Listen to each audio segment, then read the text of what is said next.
जब देखो तब दादी माँ भुनभुनाती रहती है, जब देखो तब तुम फोन चलाते रहते हो, जब देखो तब तुम लड़ते रहते हो। Hey guys, welcome back to startup English classes. Very very good morning to all of you. कैसे हैं आप सभी लोग? आई होप आप सभी लोग अच्छे होंगे, स्वस्थ होंगे और मस्त होंगे।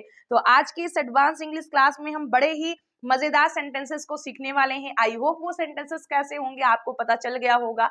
तो मैं आरडी स्टूडेंट्स, चलिए आज की इस एडवांस इंग्लिश सेशन को स्टार्ट करते हैं। लेकिन उससे पहले आप में से कोई नया है जो आज पहली बार मेरे साथ जुड़ा है तो चैनल को सब्सक्राइब कर लीजिए, ताकि हर सुबह आपको मेरे वीडियो की नोटिफिकेशन मिलती रहे और आप अपने इंग्लिश को बेहतर से बेहतर बना सके। So now let's start.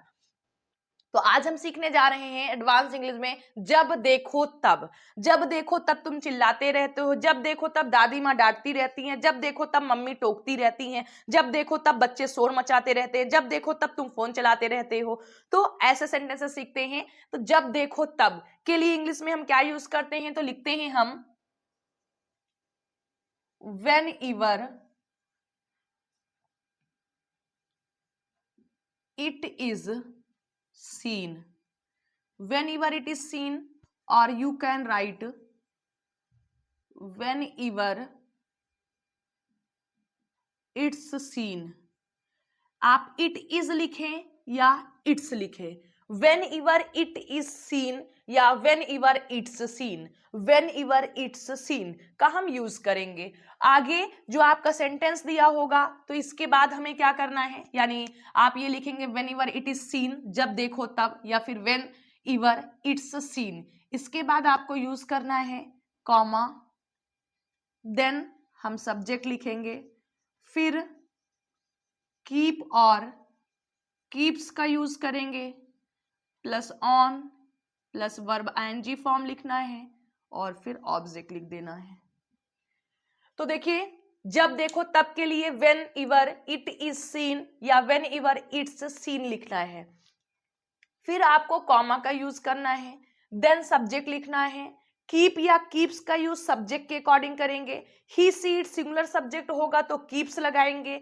I we you they plural subject होगा तो कीप लगाएंगे। फिर ऑन लिखना है, वर्ब आईएनजी फॉर्म लगाएंगे, प्लस ऑब्जेक्ट लिख देंगे। सब्जेक्ट प्लस कीप और keeps. He she it singular subject है तो keeps, I we you they plural subject है तो keep, plus on verb ING form plus object. My RD students, ये जो कीप ऑन है, कीप ऑन, कीप ऑन एक verb है। इसका मतलब होता है जारी रखना किसी भी काम को या फिर करते रहना। जारी रखना या करते रहना। वह गाना गाती रहती है, वह चिल्लाता रहता है, वह पढ़ता रहता है। तो वहां पर जब किसी भी काम को, जैसे आप कॉन्टिन्यूअस टेंस पढ़े होंगे तो वहां पर क्या होता था कि वर्क ऑलरेडी कंटिन्यू चलता रहता था। लेकिन अगर हमें प्रेजेंट इंडेफिनिट, पास्ट इंडेफिनिट में काम को कंटिन्यू बताना हो, वह रात भर पढ़ती रहती है, या वह रात भर खेलती रहती है, वह रात भर फोन चलाती रहती है, वह रात भर फोन पर बिजी रहता है, तो काम को कंटिन्यू कर रहा है प्रेजेंट इंडेफिनिट या पास्ट इंडेफिनिट में बताना हो, तो वहां पर आप इस वर्ब की हेल्प से बनाएंगे। और इस वर्ब के बाद हमेशा वर्ब आईएनजी फॉर्म लगता है।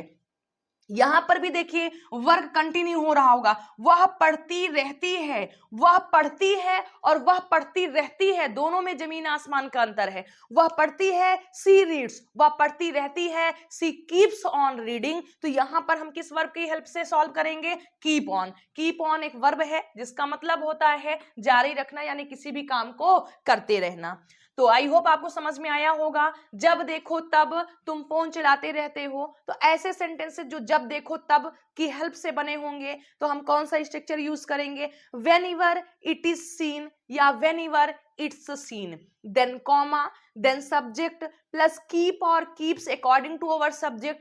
he she it singular subject तो keeps लगाना है, I we you they plural subject है तो keep लगाना है, फिर on verb ING form plus object. इस एक छोटे से स्ट्रक्चर से आप इन बड़े बड़े सेंटेंसेस को ट्रांसलेट करेंगे, या मैंने आपको 4 एग्जांपल्स दिए हैं, आप इन 4 एग्जांपल से 400 4000 सेंटेंसेस बना सकते हैं, या उससे भी कई ज्यादा आप बना सकते हैं अगर आप चाहें तो। और ऐसे सेंटेंसेस हम डे टू डे लाइफ में बहुत ज्यादा यूज करते हैं, और ज्यादा खास करके मम्मी से सुनते हैं जब चिल्लाती हैं, जब देखो तब तुम पोथी खोल के बैठी रहती हो, जब देखो तब तुम पढ़ती रहती हो, जब देखो तब तुम फोन पे लगी रहती हो। तो ऐसे सेंटेंसेस अब बोलेंगी तो आप उसको इंग्लिश में रिप्लाई करिएगा तो आइए हम लोग देखते हैं। जब देखो तब तुम फोन चलाते रहते हो, जब देखो तब वह पढ़ती रहती है, जब देखो तब बच्चे रोते रहते हैं, जब देखो तब दादी माँ चिल्लाती रहती हैं।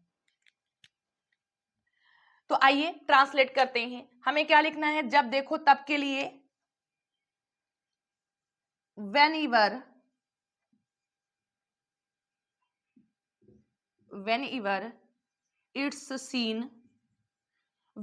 it's seen then।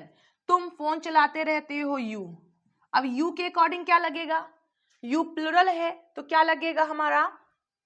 Keep. You keep on, verb ING form, you keep on using phone.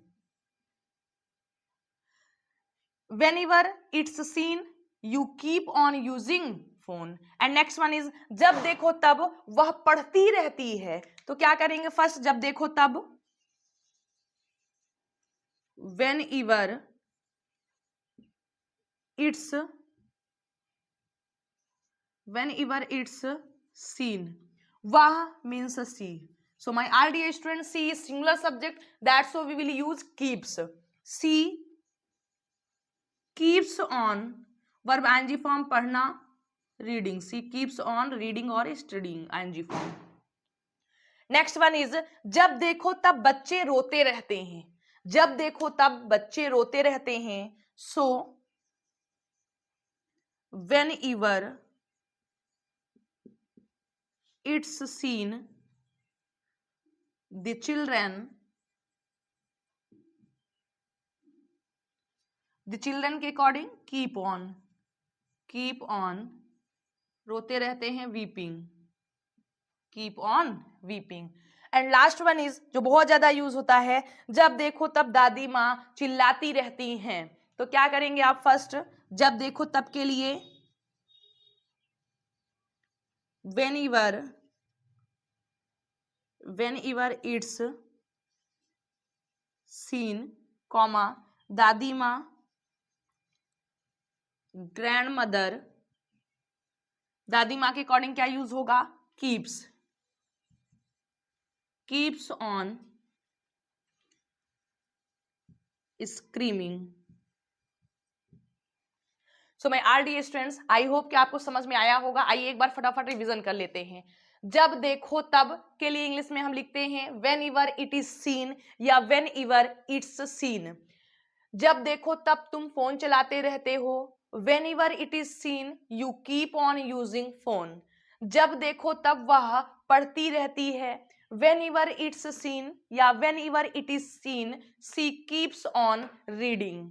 जब देखो तब बच्चे रोते रहते हैं, whenever it's seen the children keep on weeping। जब देखो तब दादी माँ चिल्लाती रहती हैं, whenever it's seen grandmother keeps on screaming। तो मैं RD स्टूडेंट्स, आई होप आपको समझ में आया होगा। तो क्या लिखेंगे? whenever it is seen या whenever it's seen, then comma, then subject, keep or keeps according to our subject, he she singular subject, keeps, iv you they plural subject, keep plus on verb ing form plus object. तो my all loving students, I hope कि आपको आज का session, आज के इस advance English के sentences बड़े अच्छे लगे होंगे। और अगर वीडियो पसंद आया है तो वीडियो को लाइक करिए, चैनल को सब्सक्राइब करिए और फटाफट अपने फ्रेंड सर्कल में शेयर कर दीजिए ताकि वो लोग भी मेरे साथ जुड़ सके और अपनी इंग्लिश को बेहतर से बेहतर कर सके। और अगर आप में से कोई ऐसा है जो पहली बार मेरे साथ जुड़ा है या पहली बार मेरे वीडियो को वॉच कर रहा है, तो आप चैनल को सब्सक्राइब कर लीजिए ताकि हर सुबह 6 बजे आपको मेरे वीडियो की नोटिफिकेशन मिल सके और आप अपनी इंग्लिश को बेहतर से बेहतर बना सकें। तो माय ऑल लविंग स्टूडेंट, चलिए आज की इस क्लास को यहीं पर फिनिश करते हैं। मिलते हैं आप लोगों से नए सेशन में, नए जोश के साथ, नए सेंटेंसेस के साथ और नए वीडियो के साथ। Till then bye and take care.